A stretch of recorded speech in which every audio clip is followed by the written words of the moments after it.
इस्लाम को छोड़ करके किसी और मजहब को कबूल कर लेना, इसको कहते हैं इर्तिदाद। ये इस दौर के फितरों में बहुत बड़ा फर्क। और ये बात याद रखो, इस्लाम की जितनी दुश्मन ताकतें हैं उनका एक ही मकसद है कि मुसलमान कैसे मुर्तद हो जाए। वो आपको मिटाना नहीं चाहते, वो चाहते हैं कि आप रहें मगर इस्लाम से दूर रहें। ऐ मुसलमानों, तुम्हें मारने के लिए, तुम्हें जलील करने के लिए, तुम्हें रुसवा करने के लिए दुनिया की सारी कौमें टूट पड़ेंगी, वो आपस में कंपटीशन करेंगी, मुकाबला करेंगी। अपने नौजवानों से भी कहना चाहूंगा, ये जो फैशन चला है, एक एक लड़के की कई कई गर्लफ्रेंड्स होती हैं और इसको एक फैशन बना लिया गया। मेरे भाई, ये ज़िनाकारी का रास्ता। मैं एक काम आपसे करवाना चाहता हूं अपनी औलाद के लिए, बोलो करोगे कि नहीं करोगे? सिर्फ एक काम। अगर अपनी औलाद का भविष्य चाहते हो, अपनी औलाद का बेहतर भविष्य चाहते हो, एक काम कर लो। आज की पूरी तकरीर का खुलासा है, बस एक काम कर लो। अस्सलामु अलैकुम व रहमतुल्लाहि व बरकातुहू।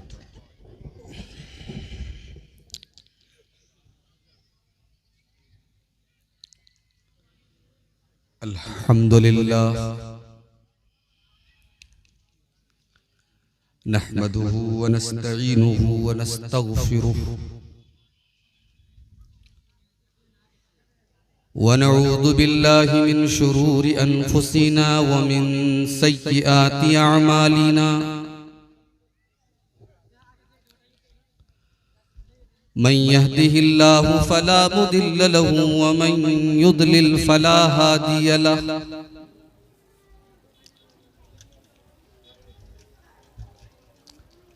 व अशहदु अल्ला इलाहा इल्लल्लाहु वहदहु ला शरीका लहु व अशहदु अन्न मुहम्मदन अब्दुहु व रसूलुहु।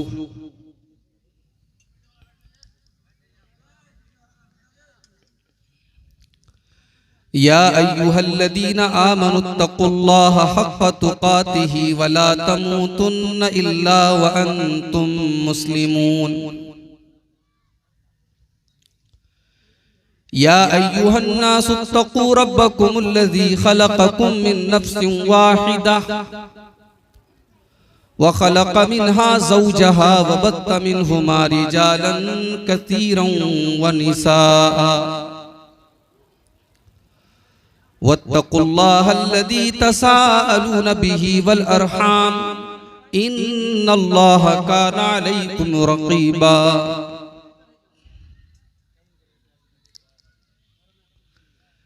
या अय्युहल्लज़ीना आमनुत्तक़ुल्लाहा व क़ूलू क़ौलन सदीदा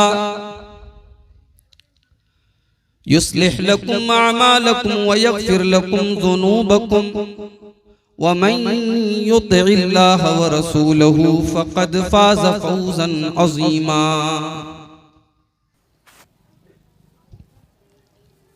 अम्मा बअदु फ़इन्न ख़ैरल हदीस किताबुल्लाह व ख़ैरल हदी हदी मुहम्मदिन सल्लल्लाहु अलैहि वसल्लम व शर्रल उमूरि मुहदसातुहा व कुल्ल मुहदसतिन बिदअह व कुल्ल बिदअतिन ज़लालह व कुल्ल ज़लालतिन फिन्नार।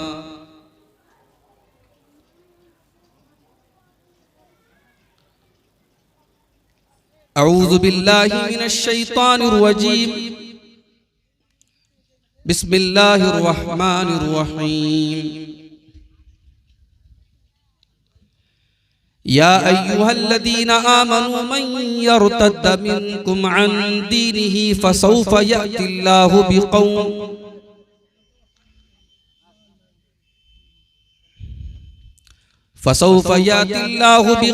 युहिब्बुहुम व युहिब्बूनहु अदिल्लतिन अलल मुमिनीन अइज़्ज़तिन अलल काफिरीन युजाहिदून फी सबीलिल्लाहि व ला यखाफून लौमत लाइम ज़ालिका फ़ज़्लुल्लाहि युतीहि मन यशा वल्लाहु वासिउन अलीम।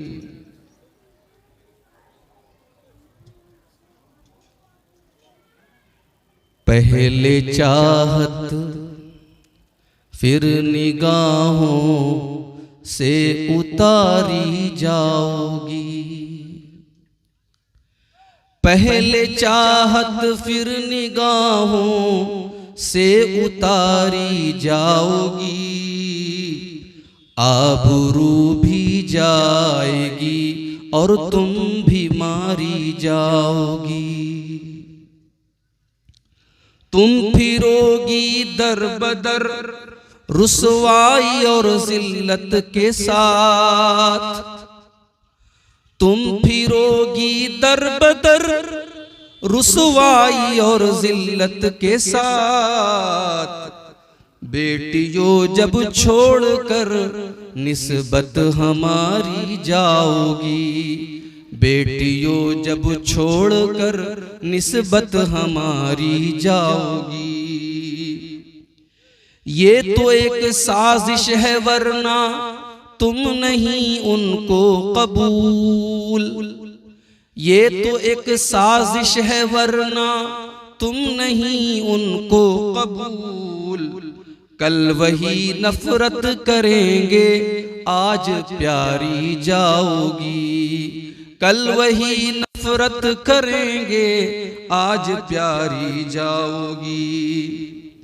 जिस घड़ी दिल भर गया कोठे पे बेचेंगे तुम्हें, जिस घड़ी दिल भर गया कोठे पे बेचेंगे तुम्हें। दाग लेकर होगी वापस और कुंवारी जाओगी, दाग लेकर होगी वापस और कुंवारी जाओगी। जिसके दम पर घर से निकली कल वो जब देगा फरेब, जिसके दम से घर से निकली कल वो जब देगा फरेब। सोच लो किस सिमत फिर तुम पांव भारी जाओगी, सोच लो फिर सोच लो किस सिमत फिर तुम पांव भारी जाओगी। इज्जत व अजमत गंवा कर मुंह दिखाओगी किसे, इज्जत व अजमत गंवा कर मुंह दिखाओगी किसे। करते करते दुनिया से तुम आहुजारी जाओगी, करते करते दुनिया से तुम आहुजारी जाओगी। कोई मजहब दे न पाएगा तुम्हें ऐसा हिसार, कोई मजहब दे न पाएगा तुम्हें ऐसा हिसार। छोड़कर इस्लाम की जब पासदारी जाओगी, छोड़कर इस्लाम की जब पासदारी जाओगी। है शरीयत ही तुम्हारी पासबां ऐ बेटियों, है शरीयत ही तुम्हारी पासबां ऐ बेटियों। दामने इस्लाम से ही तुम संवारी जाओगी, दामने इस्लाम से ही तुम संवारी जाओगी। प्यारी बहनों इफ़्फ़तो शर्मो हया अपनाओ तुम, प्यारी बहनों इफ़्फ़तो शर्मो हया अपनाओ तुम।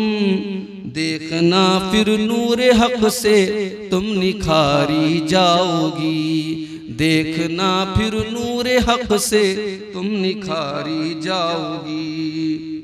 तुमको कुछ शिकवा था तो अपनों से कर देती बयां, तुमको कुछ शिकवा था तो अपनों से कर देती बयां। इतने पर क्या दूसरों की तुम उतारी जाओगी।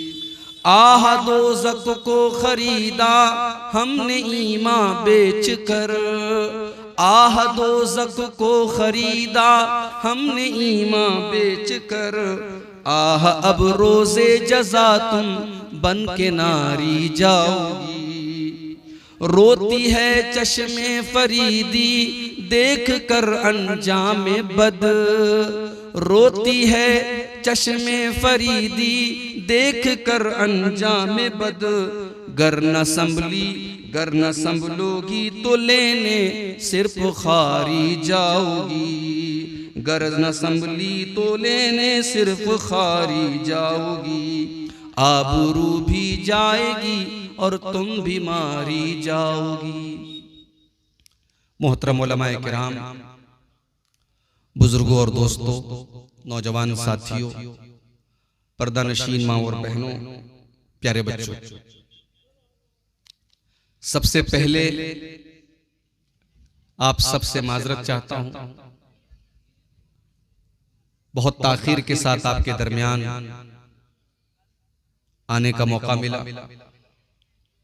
बनारस से जिस ट्रेन से मैं चला, तकरीबन वो 5 घंटे लेट हो गई और 1 बजे रात में वो कटिहार पहुंची, जिस ट्रेन को 8 बजे शाम को पहुंचना था।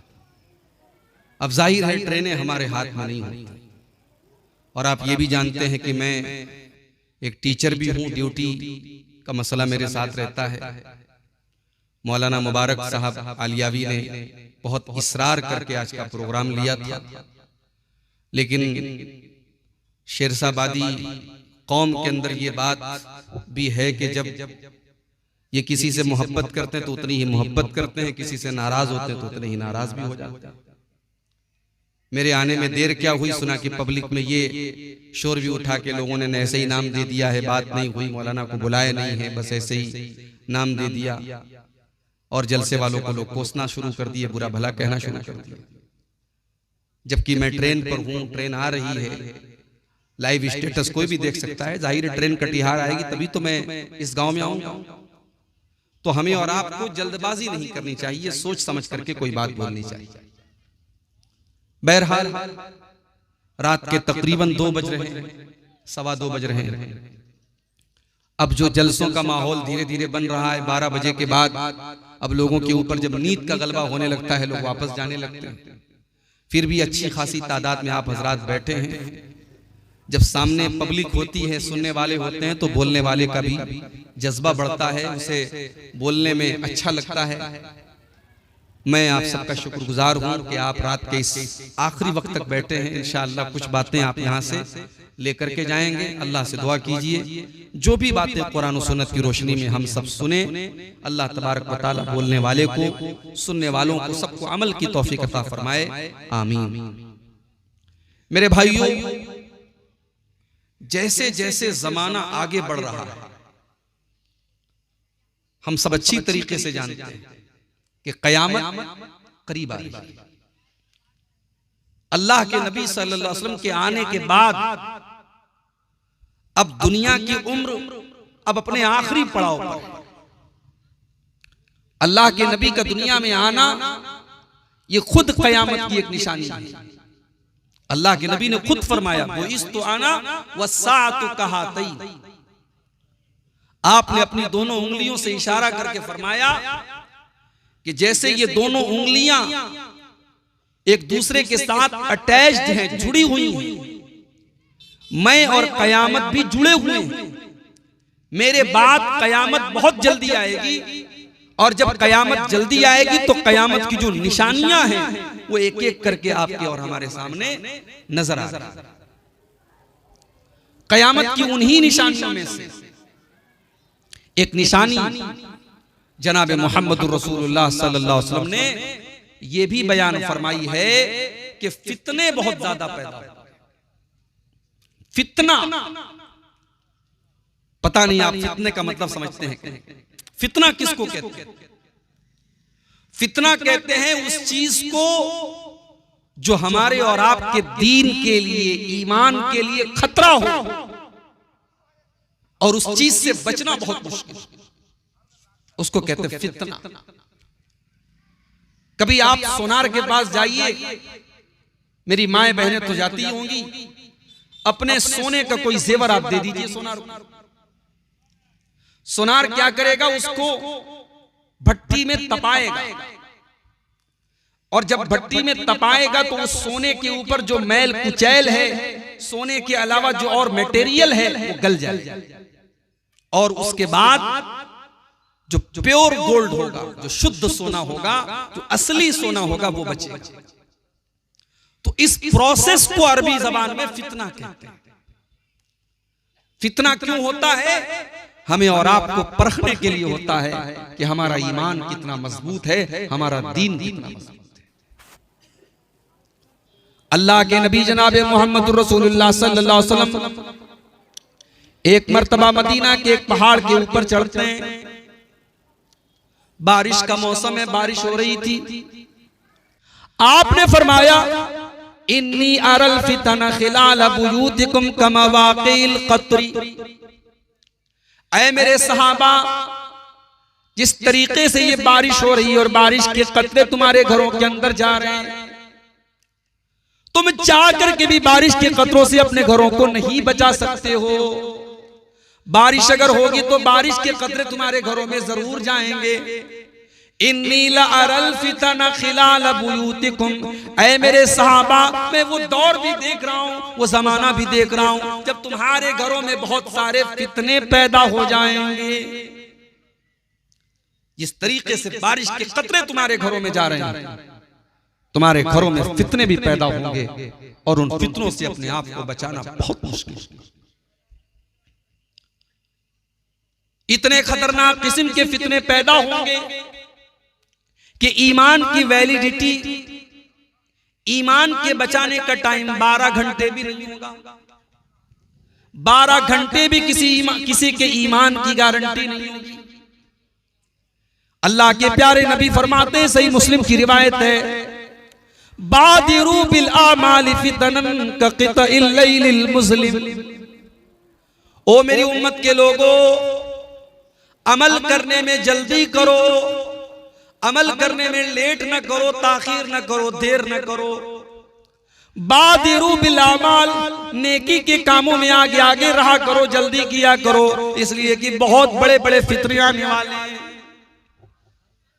इतने सारे फितने पैदा होंगे कक़ितइल लैलिल मुज़लिम, जैसे अंधेरी रात के ऊपर सिर्फ अंधेरे ही अंधेरे नजर आते हैं। पूरे आसमान में सिर्फ अंधेरे नजर आते हैं, अंधेरे के टुकड़े नजर आते हैं। इतने फितने पैदा होंगे, तुम्हें सच्चा रास्ता नजर नहीं आएगा, तुम्हें ईमान का रास्ता नजर नहीं आएगा।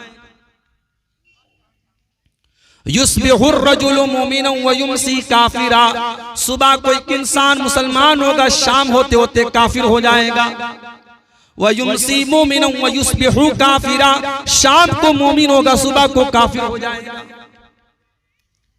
शाम से सुबह तक और सुबह से शाम तक ईमान बच जाएगा, इसकी गारंटी नहीं है। क्यों होगा ऐसा? क्या जान का खतरा होगा? क्या बाल बच्चों की जान को खतरा होगा? नहीं। अल्लाह के नबी आगे फरमाते हैं, यबीउदीनहु बिअरदिन मिनद दुनिया, अपने दीन को, अपने ईमान को दुनिया के चंद टकों के बदले में इंसान बेच डालेगा। अपने ईमान का सौदा कर लेगा, अपने दीन का सौदा कर लेगा। दुनिया की दौलत के बदले वो काफिर हो जाएगा, वो मुर्तद हो जाएगा। ये है कयामत के पहले का फितनों का दौर, जिस दौर में मुसलमान के ईमान की वैलिडिटी 12 घंटे भी नहीं बची। आज पूरे हिंदुस्तान से हम सुन रहे हैं, जगह जगह पर वाकयात पेश आ रहे हैं। मुसलमान लड़की गैर मुस्लिम के साथ मोहब्बत करती है, उसके साथ चक्कर चलाती है, फिर उसके साथ घर से भाग जाती है, उसके मजहब में दाखिल हो जाती है, मुर्तद हो जाती है, इस्लाम को छोड़ करके उसके मजहब में दाखिल भी हो जाती है, उसके मजहब के मुताबिक जाकर के उससे शादी भी कर लेती है। मेरे प्यारे साथियों, आज इस तरीके के वाकयात, पहले कुछ वाकयात हुआ करते थे, फिर सैकड़ों में बदल गए, फिर हजारों में बदल गए, और अब तो लाखों में होने लगे। ये इस दौर का बहुत बड़ा फितना है, फितने इर्तिदाद। मुसलमान का दीन से मुर्तद हो जाना, दीन से पलट जाना, इस्लाम को छोड़ करके किसी और मजहब को कबूल कर लेना, इसको कहते हैं इर्तिदाद। और ये इस दौर के फितरों में बहुत बड़ा फर्क है। और आप ये मत समझिए कि ये सिर्फ दिल्ली और मुंबई और कलकत्ता में हो रहा है। कटिहार में भी हो रहा है, पूर्णिया में भी हो रहा है, किशनगंज में भी हो रहा है। ये इलाके छोटे छोटे बस्तियों और कस्बों में भी ये बीमारी फैल रही है और बड़ी साजिश के साथ और बड़ी गहरी प्लानिंग के साथ आज मुसलमान लड़कियों को खास तौर से टारगेट किया जा रहा है और उनको मुर्तद किया जा रहा है। मेरे प्यारे साथियों, अल्लाह कुरान में फरमाता है वत्तकू फितनतन ला तुसीबन्नल्लज़ीना ज़लमू मिनकुम खास्सा। मेरे बंदो, जब फितना आएगा तो सिर्फ खास खास लोगों के घर में नहीं आएगा। जब फितना आएगा तो नमाजी के घर भी आएगा, तहज्जुद पढ़ने वाले के घर भी आएगा, दाढ़ी रखने वाले के घर पर भी आएगा। जब फितनों का दौर आएगा तो फितने अच्छे लोगों के घर में भी आएंगे, बुरे लोगों के घर में भी आएंगे। वत्तकू फितनतन ला तुसीबन्नल्लज़ीना ज़लमू मिनकुम खास्सा। फितनों से बचो, क्योंकि फितने जब आएंगे तो सबको अपनी चपेट में लेंगे, कोई बचने वाला नहीं होगा। इर्तिदाद का फितना इस दौर का बहुत बड़ा फितना है मेरे भाई। और ये बात याद रखो, इस्लाम की जितनी दुश्मन ताकतें हैं उनका एक ही मकसद है कि मुसलमान कैसे मुर्तद हो जाए। वो आपको मिटाना नहीं चाहते, वो चाहते हैं कि आप रहें मगर इस्लाम से दूर रहें आप। या तो इस्लाम से पूरा पूरा निकाल दे या सिर्फ नाम के मुसलमान रहे, हरकतें सारी आपकी जो है कुफ्र वाली हो, शिर्क वाली हो, आपको अमलन वो मुर्तद और काफिर बना दे, मुशरिक बना दे। यही उनका प्लान है। इसीलिए अल्लाह कुरान के पहले पारे में कहता है वलन तरदा अनकल यहूद वलन नसारा हत्ता तत्तबिया मिल्लतहुम। ऐ नबी, ये यहूदी आपसे कभी खुश नहीं हो सकते, ये ईसाई कभी आपसे खुश नहीं हो सकते जब तक आप उनके तरीके की पैरवी न करेंगे, जब तक आप इस्लाम को छोड़ करके, शरीयत को छोड़ करके उनको फॉलो न करने लगेंगे। जब तक आप इस्लाम को छोड़ नहीं देंगे, वो हार मानने वाले नहीं हैं। उनकी एक ही प्लानिंग है कि कैसे हमें और आपको मुर्तद बना दें। कुरान के दूसरे पारे में अल्लाह फरमाता है वला यज़ालूना युकातिलूनकुम हत्ता यरुद्दूकुम अन दीनिकुम। ओ लोगो, ये काफिर तुमसे लड़ाई करते रहेंगे, ये तुमसे जंग करते रहेंगे जब तक ये तुमको मुर्तद न बना दें, जब तक ये तुमको इस्लाम से न निकाल दें। और आगे अल्लाह ने बड़ी खतरनाक वार्निंग दी, वमन यर्तदिद मिनकुम अन दीनिही फयमुत वहुवा काफिरुन फउलाइका हबितत अमालुहुम फिद दुनिया वल आखिरह। जो इंसान मुर्तद हो जाए, इस्लाम को छोड़ दे, ईमान से निकल जाए और उसी हालत में उसका इंतकाल हो जाए, उसकी मौत हो जाए, उसकी कोई नेकी उसके काम आने वाली नहीं है। मुर्तद हो गया, सारी नेकियां बर्बाद, हज बर्बाद, उम्रे बर्बाद, उसकी सारी नेकियां बर्बाद हो जाएंगी, उसकी कोई नेकी अल्लाह के काम आने वाली। वउलाइका अस्हाबुन नार हुम फिहा खालिदून। जो मुर्तद हो जाए और उसी हालत में उसकी मौत हो जाए तो वो हमेशा हमेशा जहन्नम में रहेगा, वो कभी जहन्नम से निकलने वाला नहीं है। ये है इर्तिदाद। और आप जानते हैं अल्लाह के नबी ने एक हदीस में नक्शा खींचा है मुसलमानों की हालत का, और ऐसा नक्शा खींचा है अल्लाह के नबी सल्लल्लाहु अलैहि वसल्लम ने, ऐसा लग रहा है कि अल्लाह के नबी देख रहे हैं कि मुसलमानों के साथ क्या होने वाला है। अबू दाऊद की रिवायत है, अल्लाह के नबी फरमाते हैं यूशिकुल उमम अन तदा अलैकुम कमा तदा लकलतु इला कसातिहा। वो जमाना बहुत करीब आने वाला है जब दुनिया की सारी कौमें तुम पर टूट पड़ेंगी। जिस तरीके से दस्तरखान पर लोग लाइन लगा के खाते हैं, कुछ लोग दस्तरखान पे खा रहे हैं, कुछ लोग वेटिंग में खड़े हैं और खाने वाले के जल्दी जल्दी खा रहे हैं कि हम खा ले तो तुम आके खा लो।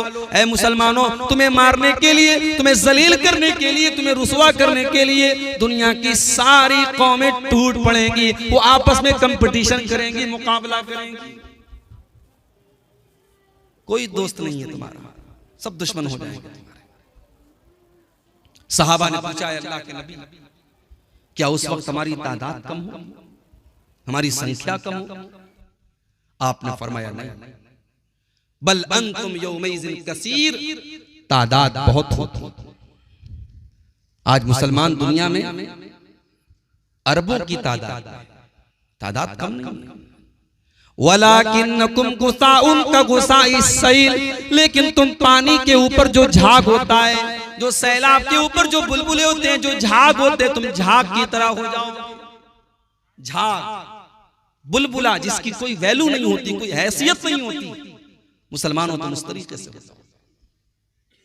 अल्लाह तबारक व तआला दुश्मनों के दिलों से तुम्हारे रोब दबदबा को, तुम्हारे डर को, तुम्हारे भय को निकाल देगा और तुम्हारे दिलों में अल्लाह तबारक व तआला कमजोरी डाल देगा, वहन डाल देगा। सहाबा ने पूछा, अल्लाह के नबी कौन सी कमजोरी डाल देगा? आपने फरमाया, हुब्बुद दुनिया व कराहियतुल मौत।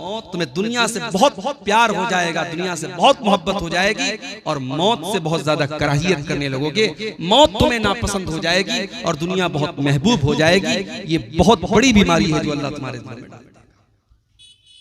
आज आप गौर कीजिए मेरे भाई, यानी आज वो हालात हैं कि हमें अपनी कौम की लड़कियों को यह बताना पड़ रहा है कि इस्लाम बहुत अच्छा दीन है, तुम इस्लाम को छोड़ के मत जाओ, तुम मुर्तद मत हो।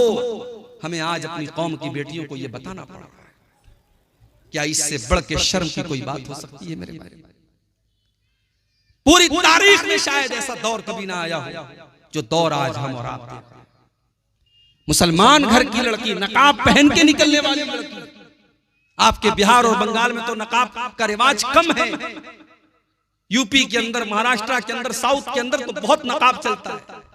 घर से लड़की सर से पैर तक नकाब में निकल रही है और बाहर अपने बॉयफ्रेंड के साथ, गैर मुस्लिम बॉयफ्रेंड के साथ वो होटल में पकड़ी जाती है। ये हालात हैं आज हमारी कौम के।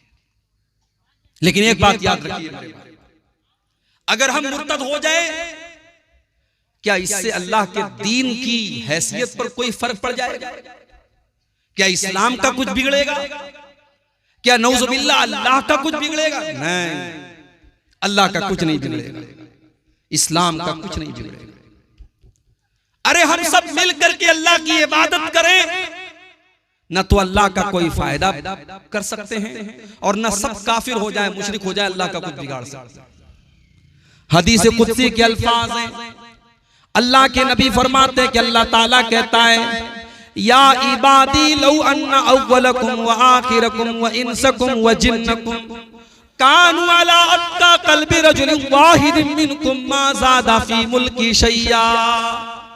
ऐ मेरे बंदो, सारे के सारे इंसान और सारे के सारे जिन्नात, जितने पहले पैदा हुए, जितने बाद में पैदा हुए, सब के सब अगर मुत्तकी बन जाएं, परहेजगार बन जाएं, अल्लाह से डरने वाले बन जाएं, तब भी मेरी हुकूमत में कोई बढ़ोतरी करने वाले, कोई इजाफा करने वाले, कोई ज्यादती करने वाले नहीं है।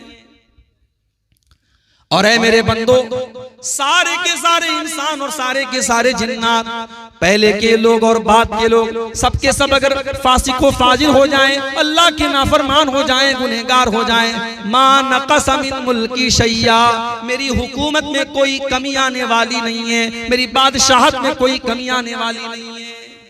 अल्लाह की सल्तनत में कोई कमी नहीं आएगी, अल्लाह को कोई फर्क भी नहीं पड़ेगा। अगर हम मुर्तद हो गए ना, अल्लाह दूसरी कौम को पैदा करेगा।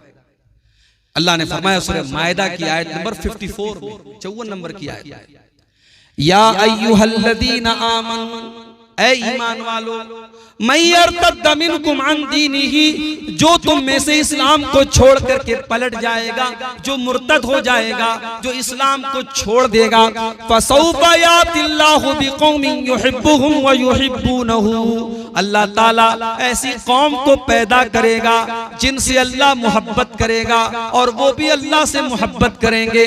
अज़िल्लतिन अलल मोमिनीन अइज़्ज़तिन अलल काफिरीन, वो मोमिनों के ऊपर बड़े नरम होंगे और काफिरों के ऊपर बड़े सख्त होंगे। अल्लाह ऐसी कौम को पैदा करेगा।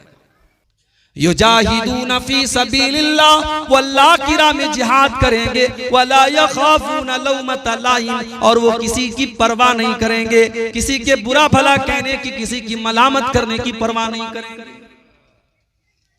अगर हम मुर्तद हो गए, अल्लाह को कोई फर्क नहीं पड़ेगा। फर्क पड़ेगा तो हमें पड़ेगा, जो इंसान मुर्तद हो जाएगा वो दीन से भी जाएगा और दुनिया से भी जाएगा। अगर इस्लामी हुकूमत है तो मुर्तद की सजा सजाए मौत है। अल्लाह के नबी फरमाते हैं, सही बुखारी की रिवायत, मन बद्दल दीनहु फक्तुलू। इस्लामी हुकूमत के अंदर अगर कोई मुसलमान मुर्तद हो जाए उसकी सजा सजाए मौत है। अब कोई कह सकता है कि साहब आप तो कहते हैं कि इस्लाम में बड़ी आजादी है, इस्लाम में राय की आजादी है, ओपिनियन की आजादी है, अकीदे की आजादी। कहां आजादी है? इस्लाम तो कह रहा है अगर तुम मुर्तद हो गए तो तुम्हारी गर्दन मार दी जाएगी। इस्लाम तो बड़ा कट्टर दीन है। देखो, आजादी की भी एक सीमा होती है। इस्लाम यह कहता है कि अगर आप इस्लामी हुकूमत के अंदर गैर मुस्लिम बन के रहना चाहते हैं, कोई प्रॉब्लम नहीं। इस्लामी हुकूमत के अंदर कोई ईसाई है, कोई यहूदी है, कोई हिंदू है, कोई किसी भी मजहब का मानने वाला है, कोई प्रॉब्लम नहीं। लेकिन हां, इस्लाम यह कहता है कि जब आपने इस्लाम कबूल कर लिया, जब आप इस्लाम के दायरे के अंदर आ गए, तो अब सोच समझ करके आइए। अब आने के बाद आपको रिटर्न जाने की इजाजत नहीं। ये सिक्योरिटी का मसला है। अगर इस्लाम इसको भी आजाद कर देगा तो इस्लाम की सिक्योरिटी, इस्लामी हुकूमत की सिक्योरिटी खतरे में पड़ जाएगी। इसलिए इस्लाम ने यह कहा कि अगर कोई अब किसी मजहब पर चलना चाहता है, आजादी है, ला इकराहा फिद्दीन। इस्लाम के अंदर दीन के मामले में कोई जोर जबरदस्ती नहीं है, मगर जब इस्लाम के अंदर आ गए, अब अगर मुर्तद हो गए तो सजाए मौत। इसीलिए अल्लाह के नबी फरमाते हैं, ला यहिल्लु दमु इम्रिइन मुस्लिमिन इल्ला बिइहदा सलास। जो भी मुसलमान एक अल्लाह की गवाही देता है और जनाबे मोहम्मद रसूलुल्लाह सल्लल्लाहु अलैहि वसल्लम की रिसालत की गवाही देता है, उसकी जान लेना जायज नहीं है, उसका कत्ल जायज नहीं है, उसका खून जायज नहीं है, मगर तीन हालतों में मुसलमान का खून जायज है। आपने फरमाया, अस्सय्यिबुज़्ज़ानी, शादीशुदा मर्द या शादीशुदा औरत अगर ज़िना कर ले, शादीशुदा अगर ज़िना कर ले तो इस्लाम के अंदर सजाए मौत है। दूसरी चीज आपने फरमाया, वन नफ्सु बिन नफ्स, जान के बदले जान। अगर किसी ने किसी को कत्ल किया है तो बदले में क़िसास में उसको भी कत्ल किया जाएगा। तीसरी चीज, वो तारिकु लिदीनिही अल मुफारिकु लिल जमा। इस्लाम के अंदर आने के बाद मुसलमान अगर मुर्तद हो जाए, दीन को छोड़ दे, इस्लाम को छोड़ दे, इस्लामी हुकूमत के अंदर उसकी सजा सजाए मौत है। और ये भी याद रखिए कि जो मुर्तद हो जाए वो दुनिया में भी नुकसान उठाए। बीवी अगर मुर्तद हो गई, शौहर के साथ रिश्ता खत्म। शौहर मुर्तद हो गया, बीवी के साथ रिश्ता खत्म। बेटा अगर मुर्तद हो गया, बाप की प्रॉपर्टी का वारिस नहीं होगा। कोई भी अगर मुर्तद हो गया, इस्लाम को उसने छोड़ दिया या इस्लामी शरीयत के किसी उसूल का इनकार कर दिया, नमाज का इनकार कर दिया, रोजे का इनकार कर दिया, ज़कात का इनकार कर दिया, हज का इनकार कर दिया, जहन्नम का इनकार कर दिया, जन्नत का इनकार कर दिया, नबियों का किसी भी इस्लाम के प्रिंसिपल का, उसूल का उसने इनकार कर दिया, तो वो मुर्तद हो गया। और ऐसे शख्स की जनाजे की नमाज नहीं पढ़ी जाए। इनकार कर दिया। एक है कि नमाज नहीं पढ़ता था, वो गुनहगार था, काफिर नहीं था, लेकिन नमाज का इनकार करता था, नमाज को मानता ही नहीं था, वो काफिर है, उसकी जनाजे की नमाज नहीं पढ़ी जाएगी। और इतना ही नहीं, उसको मुसलमानों के कब्रिस्तान में दफन भी नहीं किया जाएगा। ये जिल्लत और रुसवाई उसको दुनिया में मिलेगी और आखिरत में जो मिलेगी वो तो मिलेगी। मेरे भाइयों, ये बहुत ही खतरनाक मसला है, इर्तिदाद का मसला। और इस वक्त बड़ी तेजी से इर्तिदाद की लहर आई रही है। हमारे वो बच्चे और बच्चियां जो कॉलेजों में पढ़ते हैं, जो यूनिवर्सिटीज में पढ़ते हैं, जहां इस्लाम की उनको कोई शिक्षा नहीं दी जाती, दीन के नाम पर उन्हें कुछ नहीं सिखाया जाता, वहां वो पढ़ने लिखने के बाद उनका माइंड डाइवर्ट होने लगता है, उनका दिमाग घूमने लगता है, और एक बड़ी संख्या में नौजवान लड़के और लड़कियां दीन से बेजार हो चुके हैं, दीन से दूर हो चुके हैं और इस्लाम से नफरत करने लगे हैं और इस्लाम के बारे में उल्टी सीधी बातें करते हैं। याद रखो मेरे, अगर आपने इस्लाम के बारे में कोई अपशब्द बोला, नबी के बारे में आपने कोई गलत बात बोली, तो दुनिया में उसका अंजाम भुगतने के लिए तैयार रहिएगा।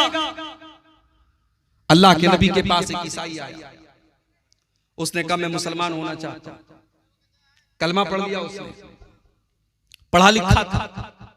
अल्लाह के नबी ने कहा तुम पढ़े लिखे हो, चलो तुमको एक काम दे देता हूं, मेरे ऊपर जब कुरान की आयतें नाजिल होंगी तो तुम उनको लिखने का काम करना।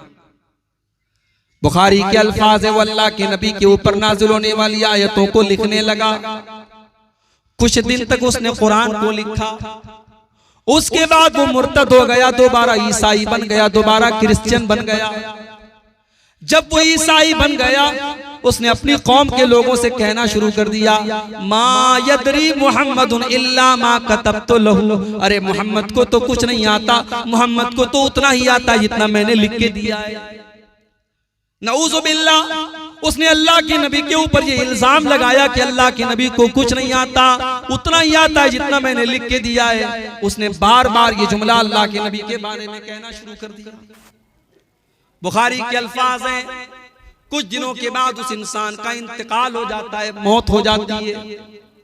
उसके मरने के बाद उसकी कौम के लोग जब उसको अपने कब्रिस्तान में ले जा करके दफन करते हैं, रात को दफन करते हैं, सुबह जब वहां से गुजरते तो क्या देखते हैं, लफज़तहुल अर्ज़ु, जमीन ने उसकी बॉडी को बाहर निकाल दिया है, उसकी लाश कब्र के बाहर पड़ी है। कौम के लोगों ने कहा जरूर ये मोहम्मद और उनके साथियों का काम है, ये मोहम्मद सल्लल्लाहु अलैहि वसल्लम को और उनके साथियों को बुरा भला कहता था, उन लोगों ने इंतकाम लिया है, बदला लिया है, ये उन्हीं का काम है। उन्होंने और गहरी कब्र खोदी और दोबारा फिर उसको कब्र के अंदर दफन किया और कब्र को बराबर किया।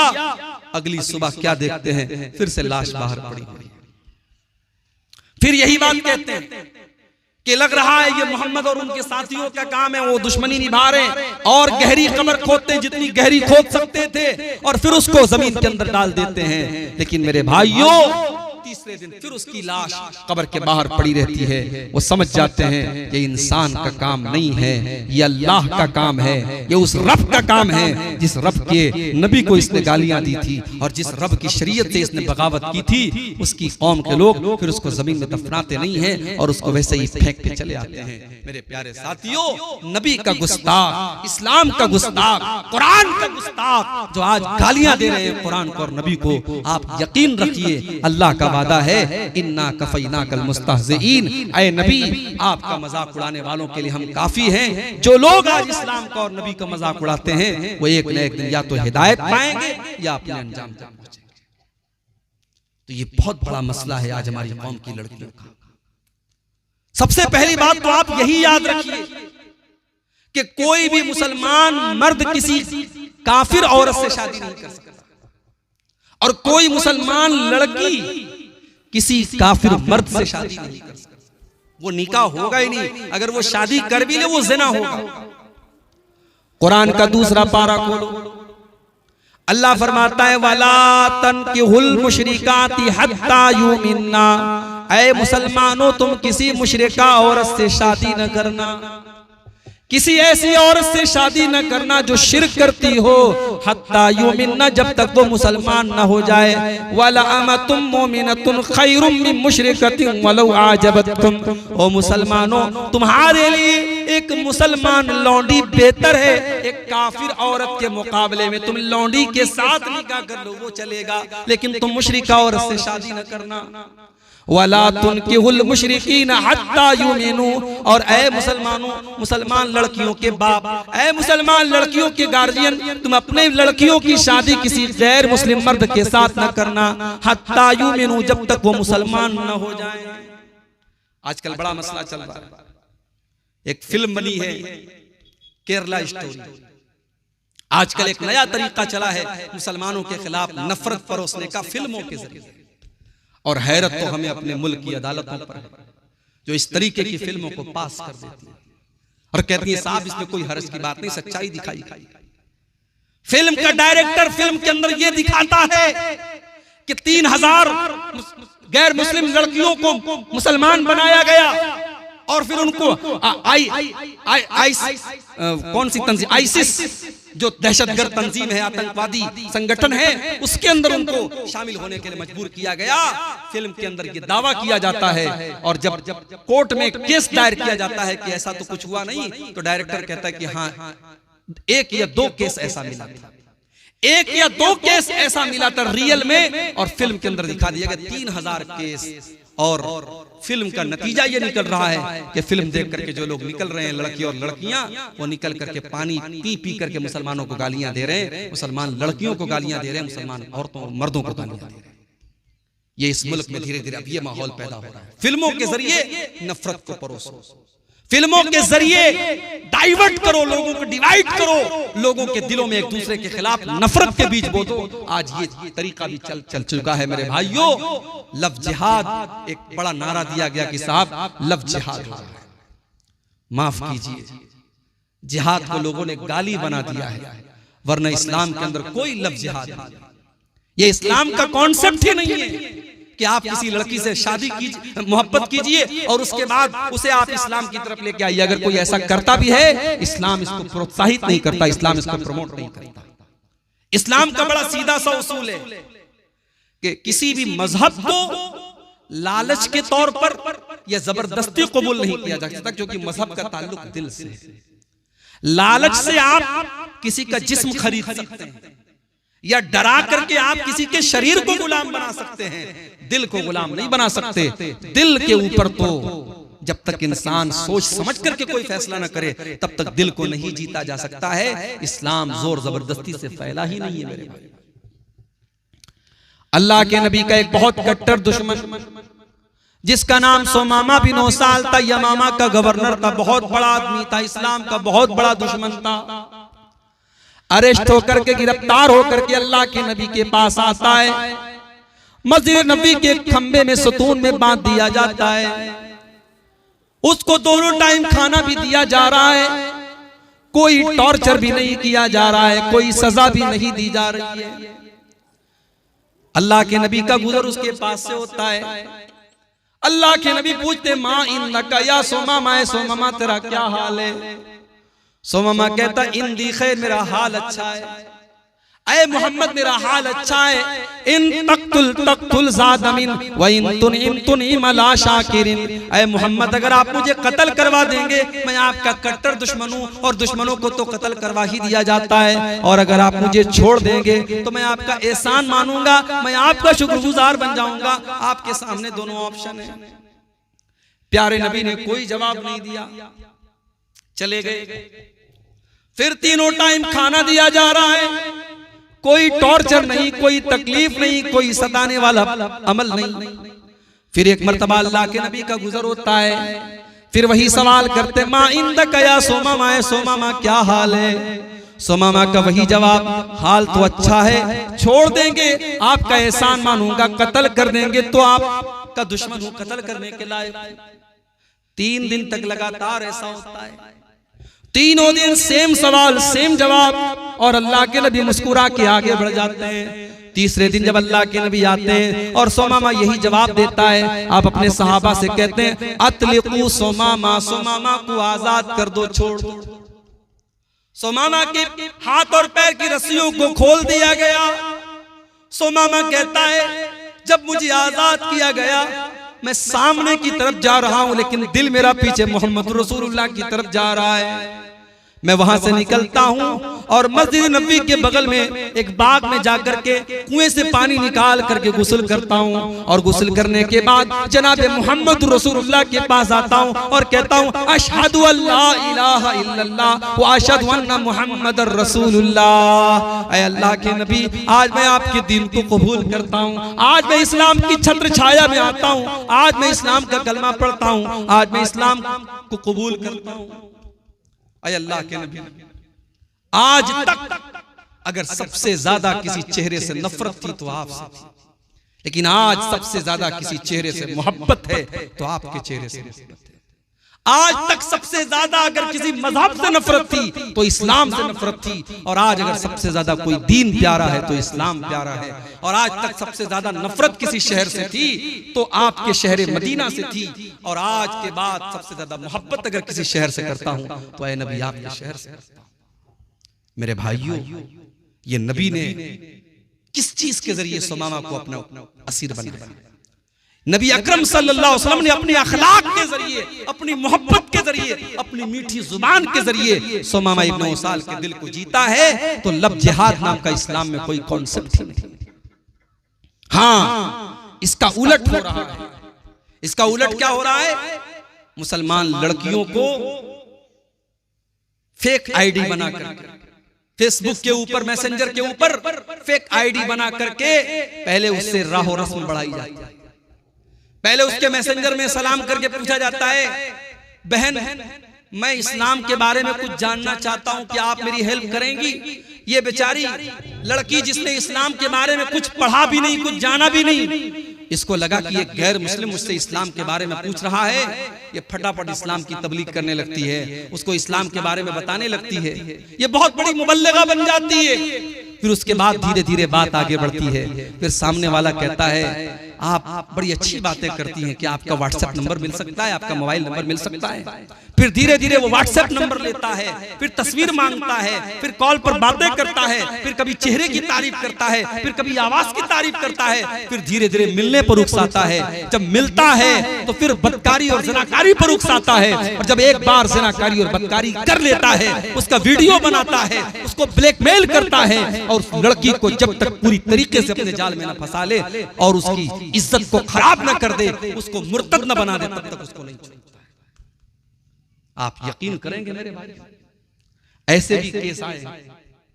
लड़की मुसलमान थी, इस तरीके से किसी के जाल में फंस गई, उसने उसको होटल पे बुलाया, जिनाकारी और बदकारी के लिए उसके साथ तैयार हुआ और उसका वीडियो बनाया, और जिनाकारी के दौरान उस लड़की की जुबान से उसने अल्लाह को गालियां दिलवाई हैं, रसूल को गालियां दिलवाई हैं, कुरान को गालियां दिलवाई हैं। ऐसे भी वीडियोस आए हैं और ऐसे भी केस आए हैं मेरे प्यारे साथियों। ये हालात हैं हमारी कौम के। सवाल ये है, इसको हम कंट्रोल कैसे करें? इसका रीजन क्या है? क्यों ऐसे हालात पैदा हो रहे हैं? तो सबसे पहली चीज जो मुझे समझ में आती है, इश्क का जो भूत है, पहले इसको उतारना पड़ेगा।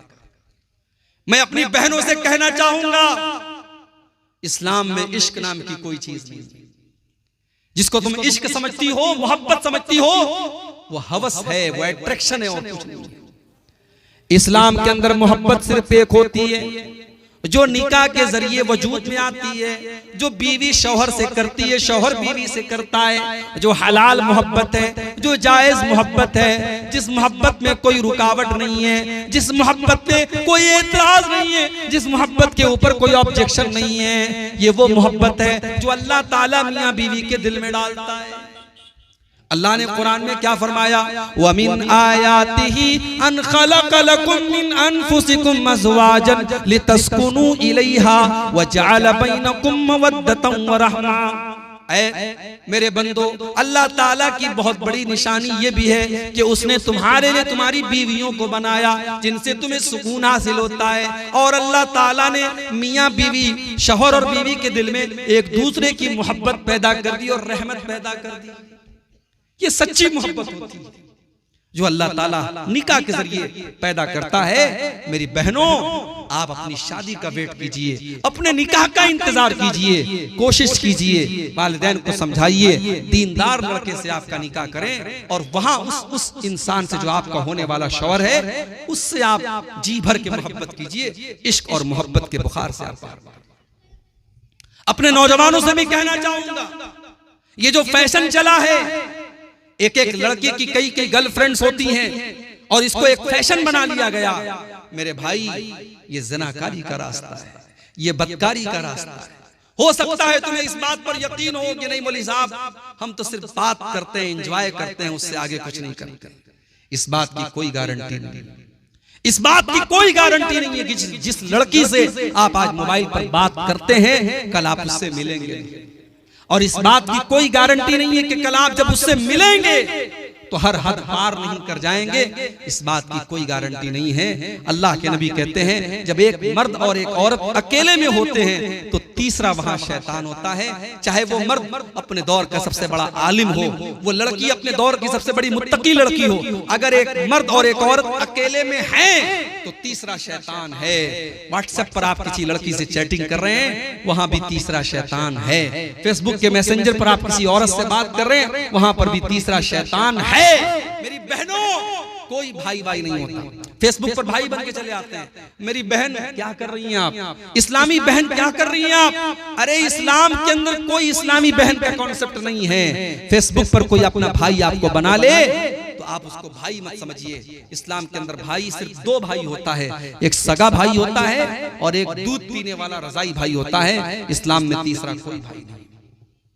अरे इस्लाम तो वो मजहब है जो खाला की लड़की, मामू की लड़की, चाचा की लड़की, फूफी की लड़की, इनको भी इस्लाम ये कहता है तुम्हारी बहन नहीं है और तुम इनके भाई नहीं हो। मामू की लड़की से शादी हो सकती है, खाला की लड़की से शादी हो सकती है, फूफी की लड़की से शादी हो सकती है। ये सब गैर महरम है तुम्हारे लिए। इसलिए अपनी लड़कियों को जब वो जवान हो जाएं उनको समझाओ कि देखो खाला के लड़के से ज्यादा फ्रैंक मत होना, मामू के लड़के से ज्यादा फ्रैंक मत होना, चाचा के लड़के से ज्यादा हंसी मजाक मत करना। तुम जवान हो चुकी हो, उससे पर्दा करना है तुम्हें, वो तुम्हारे लिए गैर महरम है। ये तालीम अपनी कौम की बेटियों को दो मेरे भाइयों।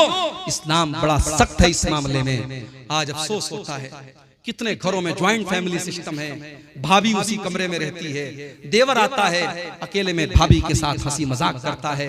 और हमारे इंडिया में एक कॉन्सेप्ट है कि साहब भाभी जो है वो माँ के समान होती है। ये इस्लाम का कल्चर नहीं है कि भाभी माँ के समान होती है। इस्लाम का कॉन्सेप्ट ये है कि देवर और जेठ अपनी भाभी के लिए मौत है। अगर आपके घर में ज्वाइंट फैमिली सिस्टम भी है तो ऐसा माहौल पैदा कीजिए। मेरी बहनों, मेरी माओ, अगर आप किसी की भाभी हैं और आपका कोई देवर है और देवर जवान है तो एक लिमिट रखिए, बीच में एक लिमिट रखिए, उसको क्रॉस मत करने दीजिए। अपने देवर को हंसी मजाक की एक सीमा बनाइए, बातचीत की एक हद बनाइए। उसको अपने कमरे में अकेले में एंट्री करने मत दीजिए। उसको समझा दीजिए, बता दीजिए कि तू मेरे लिए गैर महरम है, तेरा मुझसे इस तरीके से बात करना मुनासिब नहीं। आज कितनी भाभियां हैं देवर के सामने जैसे तैसे कपड़ा पहन के बैठी हैं। अरे इस्लाम तो वो दीन है, अपने सगे बेटे के सामने भी माँ को इस बात की इजाजत नहीं है कि अपना दुपट्टा जैसे चाहे वैसे रख ले।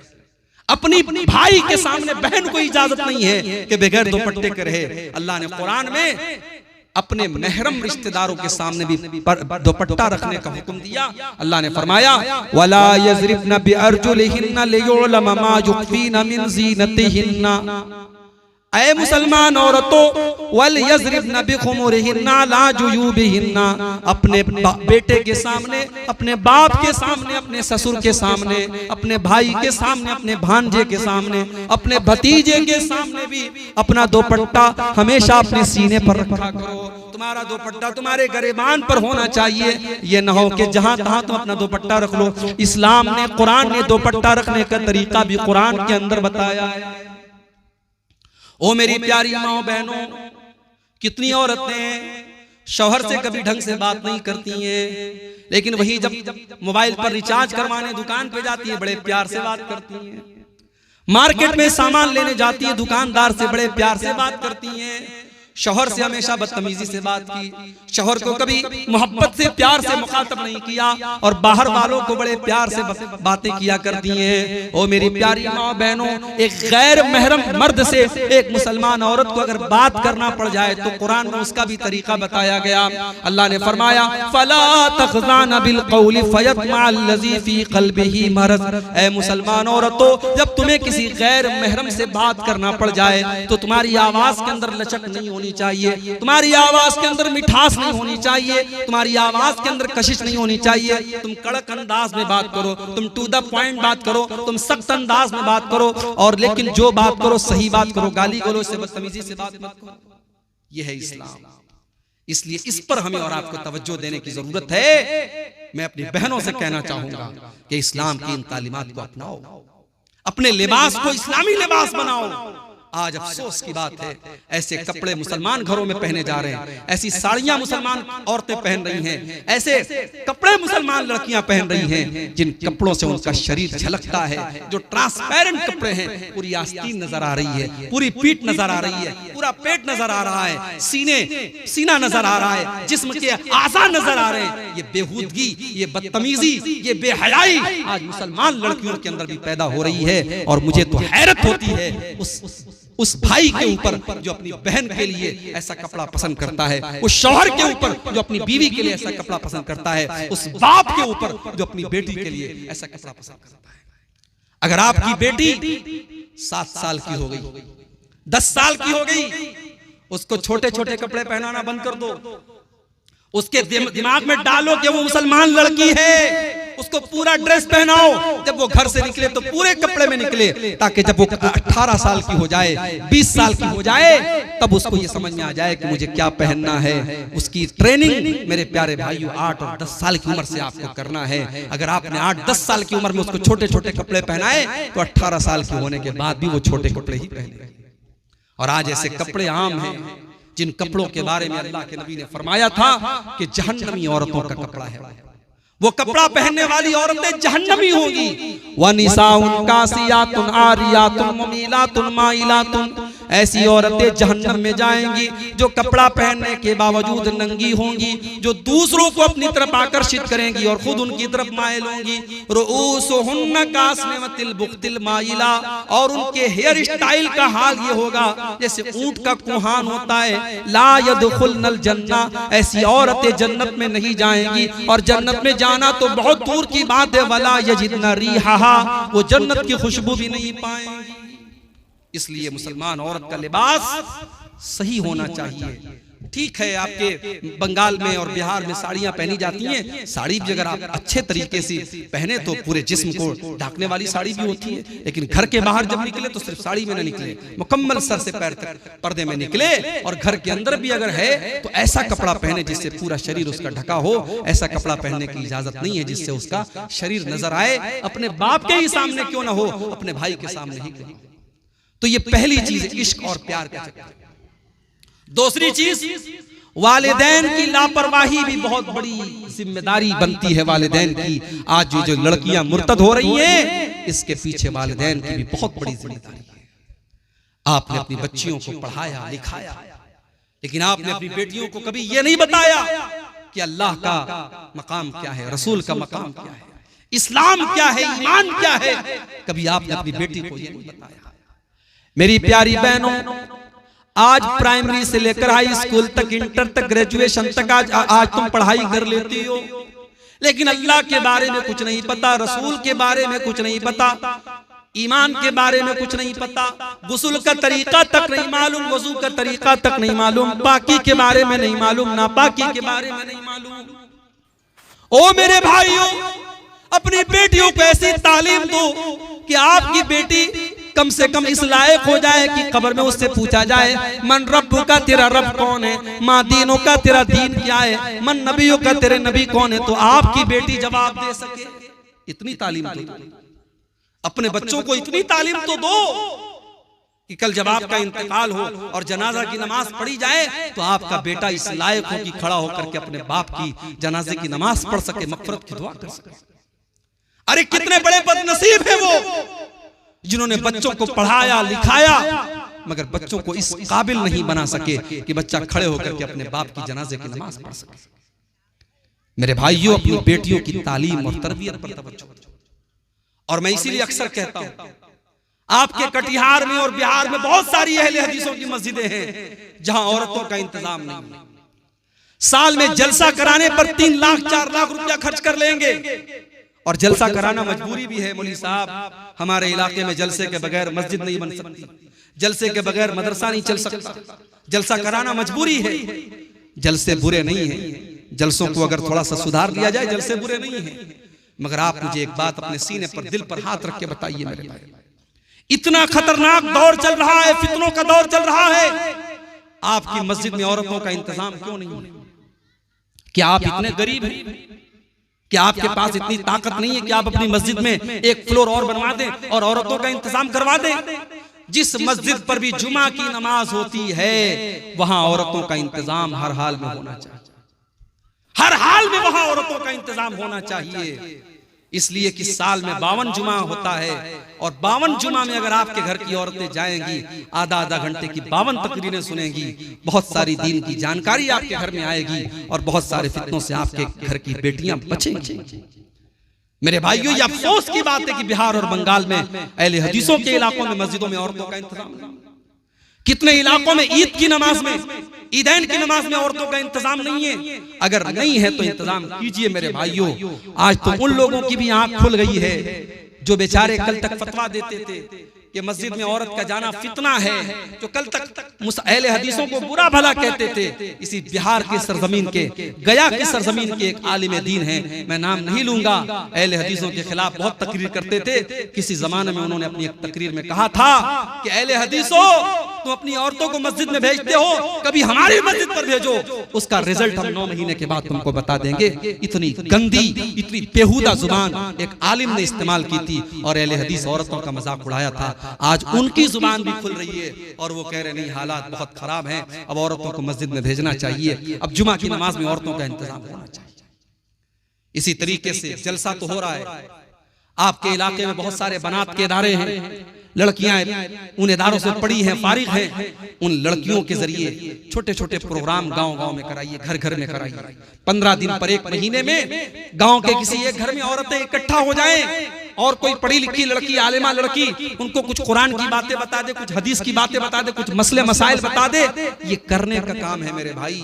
आज इस काम को अगर हमने नहीं किया, हमारी आने वाली नस्लें हमें माफ नहीं करेंगी। 10-15 साल के बाद हालात क्या होंगे आप सोच नहीं सकते हैं। कितनी तेजी से हमारी कौम के अंदर बिगाड़ आ रहा है, आप सोच नहीं सकते।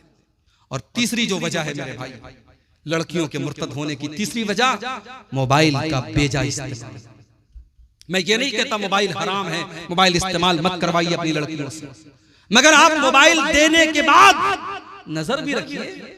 रात को 2 बजे आपकी लड़की ऑनलाइन है, क्यों ऑनलाइन है भाई? ऐसा कौन सा इंपॉर्टेंट काम है रात को 2 बजे वो कर रही है? रात को 2:30 बजे वो बैठ करके कोने में बात कर रही है। माँ को पता है, बाप को मालूम है कि मेरी बेटी बात कर रही है, मेरा बेटा बात कर रहा है, मगर यार सारा जमाना वही कर रहा है तो चलने दो। अगर हर आदमी यही सोच ले सारा जमाना वही कर रहा है तो ये गंदगी तो बढ़ती चली जाएगी। कम से कम हर आदमी अपने घर को तो बचाए, अपनी बेटी को तो बचाए, अपने बेटे को तो बचाए। मेरे भाइयों याद रखो, अगर माँ के कदमों के नीचे जन्नत है और बाप जन्नत का दरवाजा है, तो हर बाप ये भी सुन ले, हर माँ ये भी सुन ले कि अगर आपने अपनी औलाद की सही तरबियत नहीं की है तो ऐसी माँ के लिए और ऐसे बाप के लिए जहन्नम की वईद भी है। अल्लाह के नबी फरमाते हैं, मा मिन अब्दिन यस्तरईहिल्लाहु रईयतन सुम्मा यमूतु यौमा यमूतु, जिस इंसान के कंधे पर अल्लाह ताला कोई जिम्मेदारी डाल दे और अपनी जिम्मेदारी को वो सही तरीके से पूरा न करे और उसी हाल में उसका इंतकाल हो जाए, इल्ला हर्रमल्लाहु अलैहिल जन्ना, ऐसे इंसान के ऊपर जन्नत हराम है। जन्नत हराम है, उस माँ के लिए जन्नत हराम है। इस माँ ने अपनी बेटी पर नजर नहीं रखी। अपनी बेटी की कॉलेज की छुट्टी हो रही है 2 बजे, घर आ रही है वो 6 बजे, बाप को कोई फिक्र नहीं है, माँ को कोई फिक्र नहीं है। नहीं मेरे भाई, आप तरबियत कीजिए, आप तवज्जो दीजिए और मोबाइल का इस्तेमाल जरूरत भर होना चाहिए। अपनी बहनों से कहना चाहूंगा, इंस्टाग्राम पर आईडी बना करके गैरों से बात करना बंद कर दो, व्हाट्सएप पर गैरों से चैटिंग करना बंद कर दो। कुछ लड़कियां होती हैं कहती हैं हम टाइम पास के लिए कर रहे हैं। माफ कीजिए, आपके टाइम पास करने के लिए बहुत सारे काम हैं। टाइम पास करने के लिए बहुत सारे काम हैं। आज यूट्यूब पर उलमा के बयानात, आप बयानात सुन लीजिए, कोई इस्लामी चीज आप मोबाइल पर देख लीजिए, कोई हदीस याद कर लीजिए, कोई दुआ याद कर लीजिए, लेकिन अपने टाइम को इन फजूल चीजों में मत गवाइए मेरी बहनों। ये आपके लिए बहुत मोहलिक और खतरनाक है। अगर आपने इंस्टाग्राम पर और व्हाट्सएप पर और फेसबुक पर किसी को अपने पास आने दिया तो इस बात का डर मौजूद है कि कल वो आपको बहका करके ज़िनाकारी और बदकारी के रास्ते पे लेके जाएगा, आपकी इज्जत खराब कर देगा, आपकी दुनिया भी बर्बाद हो जाएगी और आपकी आखिरत भी बर्बाद हो जाएगी। इसलिए मोबाइल का इस्तेमाल भी बहुत एहतियात से करें। इसी तरीके से मेरे भाइयों, फितनों के इस दौर में हमारी और आपकी एक जिम्मेदारी और भी है, और वो ये है कि हम अपने घर के माहौल को दीनदार बनाएं। हम पहले खुद अपने आप को नेक बनाएं। हम जब नमाजी बनेंगे हमारे बच्चे भी नमाजी बनेंगे। जब माँ खुद पर्दादार होगी तो उसकी बेटी भी पर्दादार होगी। लेकिन जब माँ खुद बेहया होगी तो बेटी को क्या हया का सबक सिखाएगा। जब बाप खुद एक टाइम की नमाज नहीं पढ़ेगा बच्चों को क्या नमाजी बनाएगा। पहले अपने आप को सुधार लो मेरे भाई। बच्चों की बेहतरी चाहते हो कि नहीं चाहते। आज लोग अपनी औलाद के लिए इन्वेस्टमेंट करते हैं, जमीन खरीदते हैं, जायदाद खरीदते हैं, क्या क्या करते हैं। मैं एक काम आपसे करवाना चाहता हूं अपनी औलाद के लिए। बोलो करोगे कि नहीं करोगे। सिर्फ एक काम। अगर अपनी औलाद का भविष्य चाहते हो, अपनी औलाद का बेहतर भविष्य चाहते हो, एक काम कर लो। आज की पूरी तकरीर का खुलासा है, बस एक काम कर लो। क्या करना है। अपने आप को नेक बना लो। अपने आप को नेक बना लो मेरे भाई। मैं गारंटी देता हूं अगर हम नेक बन गए हमारी आने वाली औलाद अल्लाह उसकी हिफाजत करेगा। कुरान का 16वां पारा उठाओ। अल्लाह ताला ने वाकया बयान किया हजरत मूसा अलैहिस्सलाम का और हजरत खजीर अलैहिस्सलाम का। दोनों जा रहे थे, एक गांव से गुजर हुआ। गांव वाले बड़े बखील थे।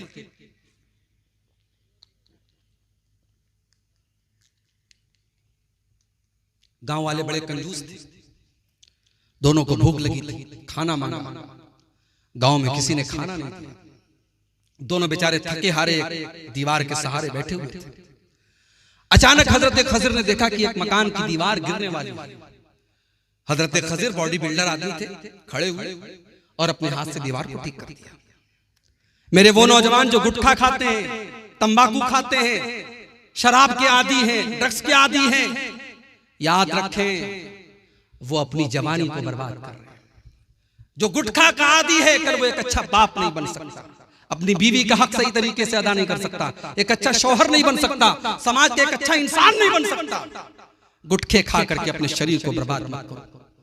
नशे का आदी बना करके अपने जिस्म को बर्बाद मत करो। अपने माल को और अपने शरीर को बर्बाद मत करो मेरे भाई। हजरत खजिर की तरह बॉडी बिल्डर बनो, हजरत मूसा की तरह बॉडी बिल्डर बनो। हजरत खजिर ने अकेले वो दीवार ठीक कर दी। जब वो दीवार ठीक कर दी तो हजरत मूसा को बड़ा गुस्सा आया। उन्होंने कहा कि आपने दीवार क्यों ठीक कर दी। ये तो बड़े कंजूस लोग थे, इन्होंने हमें खाना तक नहीं पूछा और आपने इनकी दीवार ठीक कर दी, आपको पैसा ले लेना चाहिए था। तो हजरत खजिर ने उसका जवाब दिया, कहा कि वो दीवार 2 यतीम बच्चों की दीवार थी। वो अम्मल जिदारु फकाना लिगुलामैन यतीमैन फिल मदीना। वो दीवार 2 यतीम बच्चों के मकान की दीवार थी और उस दीवार के नीचे उनका खजाना दबा हुआ था। और उन बच्चों का बाप बहुत नेक इंसान था, बाप मर चुका था, लेकिन औलाद के खजाने की हिफाजत अल्लाह ने मुझे करने का हुक्म दिया, इसलिए मैंने दीवार को गिरने नहीं दिया, ताकि कल जब वो बच्चे जवान हो जाएं अपने बाप का खजाना पालें। मेरे भाइयों, आपकी जमीन, आपकी जायदाद सेफ रहेगी, आपके बच्चों के काम आएगी। शर्त यह है कि हम और आप नेक बन जाएं, नमाजी बन जाएं, दीनदार बन जाएं।